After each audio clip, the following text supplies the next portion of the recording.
ایران اور امریکہ کی جنگ ہوئی اور اس میں پاکستان کو بہت زیادہ پاکستانی حکمرانوں کو بہت زیادہ پذیرائی ملی، پاکستان کو تو نہیں ملی، پاکستانی حکمرانوں کو۔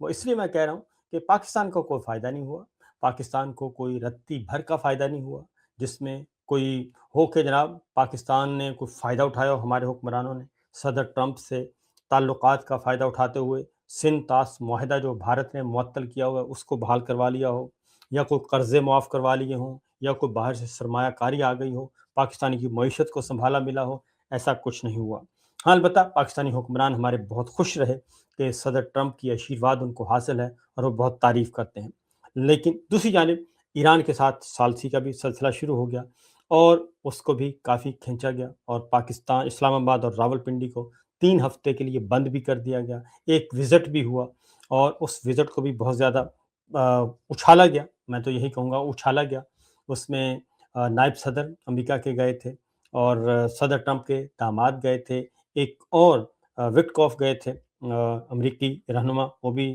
صدر ٹرمپ کے ہی نمائندے کے طور پہ، تو ان کے ساتھ معاملات بھی ہوئے۔ لیکن اب وہ ایم او یو بھی سائن، جب ایم او یو سائن ہونا تھا وہ اس کے لیے جگہ کا انتخاب کیا گیا، سوئٹزرلینڈ کا شہر، اور اسلام آباد میں وہ سائن بھی نہیں ہوا، لیکن اس کو نام دے دیا گیا اسلام آباد ایم او یو کا۔ اب وہ ایم او یو بھی فارغ ہو چکا ہے اور مفاہمت کی یادداشت بھی اڑ گئی ہے، دوبارہ سے جنگ شروع ہو گئی ہے۔ اب صدر ٹرمپ جو ہیں کافی دنوں سے ہمارے حکمران انتظار کرتے رہتے ہیں ٹی وی کے سامنے بیٹھ کے کہ اب صدر ٹرمپ ان کی تعریف کریں گے، اب تعریف کریں گے، لیکن اب وہ تعریف نہیں کر رہے، بلکہ اب انہوں نے عراق کے وزیر اعظم کو انوائٹ کیا وائٹ ہاؤس اوول آفس میں، ان کی آؤ بھگت کی اور ان کے ساتھ آج کل ذرا گپیں شپیں لگا رہے ہیں، اور اب عراق کو تیار کیا جا رہا ہے ایران کے ساتھ، کیونکہ ایران اور عراق کی ایک طویل جنگ جو ہے تقریباً 8 سال تک لڑی جاتی رہی، جب صدام حسین عراق کے سربراہ تھے، فوجی سربراہ اور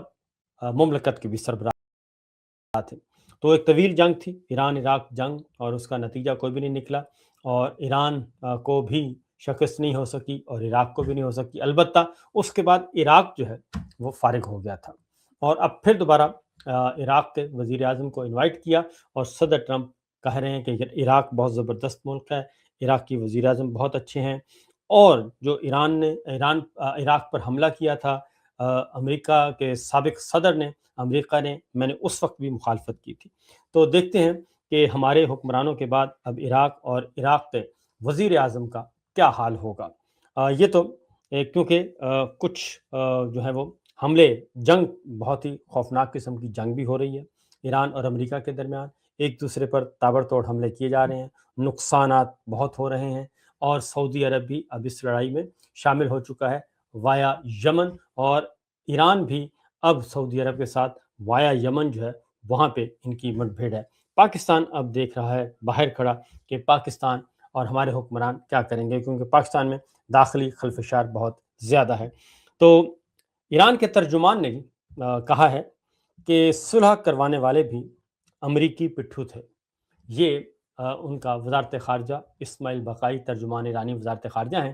انہوں نے کہا کہ صلح کروانے والے بھی امریکی ہی پٹھو تھے۔ اور اب صلح کروانے والے کون تھے؟ ایک ہمارے حکمران تھے جناب فیلڈ مارشل محسن نقوی صاحب، شہباز شریف صاحب، اور دوسرے قطر والے تھے، قطر کے حکمران تھے۔ یہ دو ممالک تھے جو کہ ثالثی کا کام کر رہے تھے، لیکن اب ایران نے کہا ہے کہ صلح کروانے والے ہی امریکہ کے ہی پٹھو تھے، لہٰذا وہ کہتے ہیں کہ ہمارے ساتھ ہوا ہے، ہمارے ساتھ دھوکہ ہوا ہے، لہٰذا ایم او یو جو اسلام آباد کا ڈکلریشن تھا، ایم او یو، اس کو ہم ڈیڈ سمجھتے ہیں۔ تو یہ ملا ہے صلہ پاکستان کو، پاکستان کے حکمرانوں کو۔ اب انتظار کریں کہ کب امریکی صدر ٹرمپ، ایک اور بات بتا دوں کہ نومبر میں امریکہ کے مڈ ٹرم الیکشن ہے، اور صدر ٹرمپ کے لیے بڑا مسئلہ بنا ہوا ہے، اور ان کی جماعت اور ان کی مقبولیت جو ہے وہ روز بروز نیچے جا رہی ہے، اور مڈ ٹرم الیکشن اگر وہ ہار جاتے ہیں تو اس کا مطلب ہے ان کا جو زوال ہے وہ ابھی سے شروع ہو جائے گا، اور اگلے 2 سال وہ لیم ڈک کے طور پہ گزاریں گے، اور ان کے حالات بھی پھر پتلے ہی ہوں گے، اور اگر ان کے حالات پتلے ہوں گے تو پھر ہمارے حکمران جو ہیں وہ بھی انہی کی وہ پکڑ کے چل رہے تھے رسی، تو لہٰذا یہ دیکھتے ہیں کیا ہوتا ہے۔ اگلی خبر ہے جی، اس کے ساتھ ساتھ پاکستان جو ہے آزاد کشمیر کے مسائل آپ کے سامنے ہیں، اور مولانا فضل الرحمان صاحب کے ساتھ رابطے کی کوشش کر لی گئی ہے اور رابطے ہو رہے ہیں مولانا فضل الرحمان اور حکمرانوں کے۔ لیکن اسی دوران وزیر اعلیٰ خیبر پختونخوا سہیل خان آفریدی، انہوں نے بھی اپنے دکھ کا اظہار کیا ہے، اور انہوں نے کہا ہے کہ جناب ڈرون حملے ہوتے ہیں، لیکن ہم کس کے پاس جائیں؟ کیا ڈرون حملے کرنے والے، ڈرون حملوں کی اطلاع دینے والے، غلط اطلاع دینے والے اور اس میں بے گناہ شہریوں کی ہلاکت کے بارے میں کوئی ایف آئی آر درج ہو سکتی ہے؟ یہ صوبے کا چیف ایگزیکٹو کہہ رہا ہے، کیا کہتے ہیں ذرا سنیے۔ مارٹر گولے سے، فائرنگ سے ہمارے معصوم شہری شہید ہوتے ہیں تو اس پر کوئی ایف آئی آر نہیں ہوتی۔ یہ میں تنقید نہیں کر رہا، یہ میں بتا رہا ہوں کہ اس سے ہوتا کیا ہے۔ ایک بندے سے غلطی ہوتی ہے، وہ ڈرون اٹیک کرتا ہے اور اس میں 19 اور 20 معصوم لوگ شہید ہوتے ہیں۔ ایک ماں کے گود میں بچہ ہوتا ہے اور ڈرون اٹیک سے اس کا بچہ اس کی گود میں ہی شہید ہو جاتا ہے، اور دونوں ایک دوسرے سے چپکے ہوتے ہیں، اور دونوں کو جب ایک ہی قبر میں اتارا جاتا ہے تو یہ تکلیف دیتی ہے۔ لیکن جب ان کے خلاف جن کی غلطی کی وجہ سے مس انفارمیشن ہوتی ہے، جھوٹ بولا جاتا ہے کہ یہاں پر دہشت گرد ہے، اسی وجہ سے معصوم لوگوں کی شہادتیں ہوتی ہیں۔ تو جس نے غلط انفارمیشن دی کہ یہاں پر دہشت گرد ہے، حالانکہ ہوتے وہاں پر معصوم لوگ ہیں، جس نے مارٹر گولا یا ڈرون اٹیک کیا، یہ دونوں قصوروار ہوتے ہیں۔ ان کے خلاف ایف آئی آر بھی ہونی چاہیے اور ان کے خلاف قانونی کارروائی بھی ہونی چاہیے، لیکن کون کرے گا؟ پاکستان میں کسی میں جرت ہے کہ ان کے خلاف آواز اٹھائے؟ پاکستان میں کسی کی جرت ہے کوئی ان پر ایف آئی آر کرے؟ پاکستان میں کسی کی جرت ہے؟ جو بھی ہے، ہم بیچارے سیاستدان ہم تو مظلوم ہیں، کیونکہ جزیرے کچھ کوئی اور خریدتا ہے، جیلوں میں ہم جاتے ہیں، فلیٹس کوئی اور خریدتا ہے، جیلوں میں ہم جاتے ہیں۔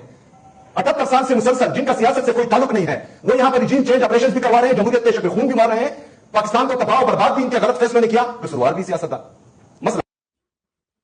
تو وہ کہتے ہیں قصورواری سیاستدان، غلط فیصلے بھی وہ کریں، حملے بھی وہ کروائیں، ڈرون حملے بھی، اور اس میں بے گناہ مارے بھی جائیں، اور ان کے بارے میں اگر کوئی بولے تو ہم قصوروار ہیں، اور ہونا چاہیے ان لوگوں کو جو کہ یہ بے گناہ لوگوں کو مار رہے ہیں، لیکن سارا غصہ جو ہے وہ ہم پہ گزرتا آتا ہے۔ سینٹ کام امریکہ کے جو فوجی ترجمان ہیں، انہوں نے ایک تفصیلات جاری کی ہیں ایران کے حوالے سے، وہ میں آپ کے ساتھ شیئر کرتا ہوں، اس کے بعد اگلی خبر کی طرف جائیں گے۔ اور ٹیمپا فلوریڈا کے نام سے جس آپریشن کو سٹارٹ کیا گیا ہے، انہوں نے کہا جی 15 جولائی یعنی کہ آج تک 15 جولائی کو امریکی مشرقی وقت کے مطابق صبح 7:30 بجے ایران کے خلاف صبح کے حملوں کی تازہ لہر مکمل کر لی گئی ہے، اور یہ کارروائی 90 منٹ تک جاری رہی، جس میں سینٹ کام فورسز کی جانب سے گریٹر جزیرے پر ایران کے ساحلی دفاعی نظام کو کمزور کیا گیا، کروز میزائل مارے گئے، ذخیرہ گاہوں کو، اسلحے کی میزائلوں کے ذخیرہ گاہوں کو تباہ کیا گیا، لانچ سائٹس جو ہیں لانچ سائٹس کو ان کو نشانہ بنایا گیا، ہتھیاروں کو نشانہ بنایا گیا، اور ان حملوں سے آبنائے ہرمز میں تجارتی جہازوں کو نشانہ بنانے کی ایران کی صلاحیت کو مزید کمزور کر دیا گیا ہے، یہ کہا گیا ہے جی امریکہ کی طرف سے۔ اور جبکہ دوسری جانب ایران بھی جواباً حملے کر رہا ہے، لیکن ایران امریکی ٹارگٹس کو نشانہ بنا رہا ہے، کویت میں، بحرین میں، جارڈن میں، اور اب سعودی عرب کو یمن میں، اور اس طریقے سے وہ حملے کر رہا ہے، لیکن لڑائی بہرحال چل رہی ہے۔ ایران کو سپورٹ کر رہا ہے چائنا اور رشیا، وہ بدستور ان کے ساتھ کھڑے ہیں۔ اگلی خبر ہے جناب کہ پاکستان کی داخلی صورتحال کیا ہے۔ ایک طرف آپ کو معلوم ہے بلوچستان کشمیر کی صورتحال میں نے آپ کو پچھلی دفعہ بتا دی تھی، پچھلے ولاگ میں، مزید تفصیلات انشاءاللہ اگلی دفعہ۔ اس میں اب ہوا یہ ہے جی کہ جو